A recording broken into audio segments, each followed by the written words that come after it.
Potter works his magic on Arsenal. Real plans Super League getaway. Allegri announces his intentions. We've got a transfer roundup and today's Friday feels all coming up in the next few minutes. As I'm your host, Matt Froelich, you are the Onefootballers, and this is the Daily News. So first off, and to Graham Potter, not Harry Potter, who worked his magic last night as Brighton went to the Emirates Stadium and won 2-1.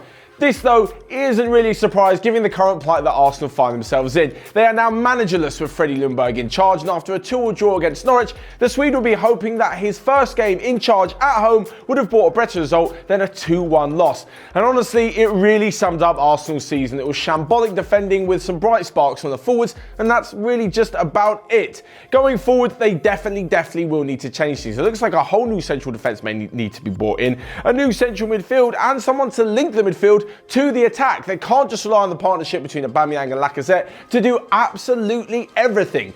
Elsewhere though, in the Premier League, Newcastle moved up after a surprising 2-0 victory over Sheffield United, including one of the many obvious and clear downfalls of VAR.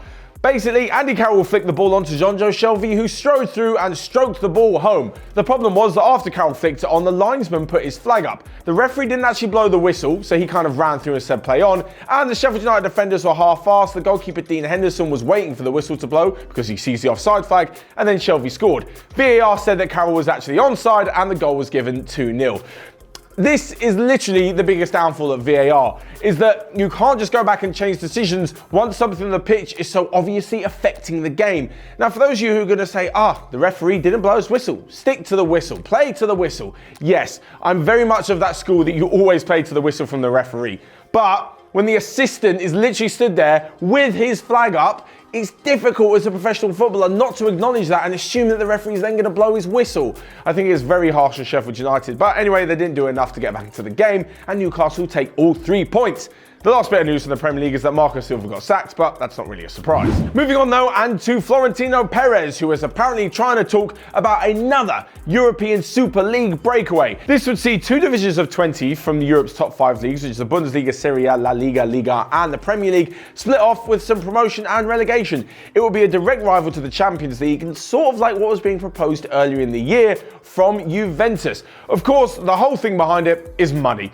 With these big teams, they'll be able to go into this Super League. They won't be relegated out of it, maybe only between the two. There'll be guaranteed money, guaranteed income, big games for the fans, TV and broadcasting rights all around the world, but it would just ruin football as we know it. There, of course, were many people opposed to this idea, including those at UEFA and FIFA. But I just think with someone as powerful as Florentino Perez, and with enough money involved, we may see this happen in the next few years. Apparently, the league would start, if it goes through, which I highly doubt it at the moment, in 2024. Maybe Florentino Perez should worry about sorting out the Gareth Bale situation first, before thinking about any crazy European Super Leagues. But moving on, and to Max Allegri, who has announced his intentions that he will be taking over a club next summer. That's because apparently he's learning English from now until then. Whether or not this will actually directly lead him into a job into the Premier League, I'm not actually so sure. So there's 3 massive jobs available at the moment. Sorry Everton fans, you're not quite one of them.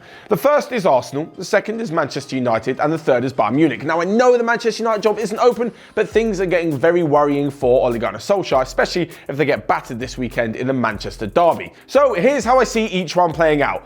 First off, and at the Bayern Munich job, Mauricio Pochettino has been ruled out, so Allegri could take over there. The key is with them that they've got Hansi Flick in at the moment, and he is actually a good person to stay in, a good caretaker, a good interim manager until the end of the season. He knows what he's doing. Bayern seem to be happy to have him until the end of the season, so that would fit in well. He stays until June, and then Allegri takes over. With Arsenal, I think they need something a little bit sooner. I'm not sure they'll be fully confident giving Ljungberg the job until the end of the season, because in the last few performances, that could end horrendously. So on the flip side, Allegri said he's not going to go anywhere mid-season, so we can kind of rule Arsenal out. As with Manchester United, they're really in between. Yes, they may feel comfortable with sticking Ole Gunnar Solskjaer until the end of the season, but if they do so and things don't go so well, they find themselves, who knows, maybe even out of the Europa League. Is Max Allegri then going to go and want to take over Manchester United? It's a real fine balancing act, and I think he's somewhere in between the Man United and the Bayern Munich job. But of course, let me know your thoughts on which one of the 3 Max Allegri would suit the most. In fact, I'll leave a poll right about here. So next we come to a quick roundup of the rest of the day's daily and transfer news, where Leicester City are opening contract talks with Brendan Rodgers to ward off interest from Arsenal. Ousmane Dembele's agent has apparently had talks with representatives from Manchester City and Chelsea. Erling Braut Haaland, the Salzburg striker, apparently has a release clause in his contract which could see him leave the Austrian club for as little as 17 million. And lastly but not least, Olivier Giroud will probably be leaving Chelsea at the end of the summer on a free transfer rather than clubs wanting to pay some money for the 33-year-old in January. So now we come to Friday Feels. This is where you guys leave your footballing predictions for the weekend's games in the comment section down below, and we call out a few of them that are correct on Monday. For me, I'm going with 3 predictions this weekend. I think Manchester City are going to beat Man U 3-1 in the Manchester derby. I'm going for a 2-1 victory for Lazio over Juventus in Serie A.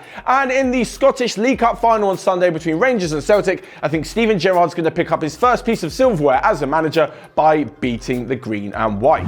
So there you have it. That's all from me today. Make sure you let me know your Friday feels in the comment section and your thoughts on the rest of today's daily news. You can smash the like button whilst you're at it and click here or here to check out all the other videos on Onefootball. And I'm off on holiday next week, but don't worry, there will be loads of content still around on Onefootball. So until about 10 days time, I will see you guys later.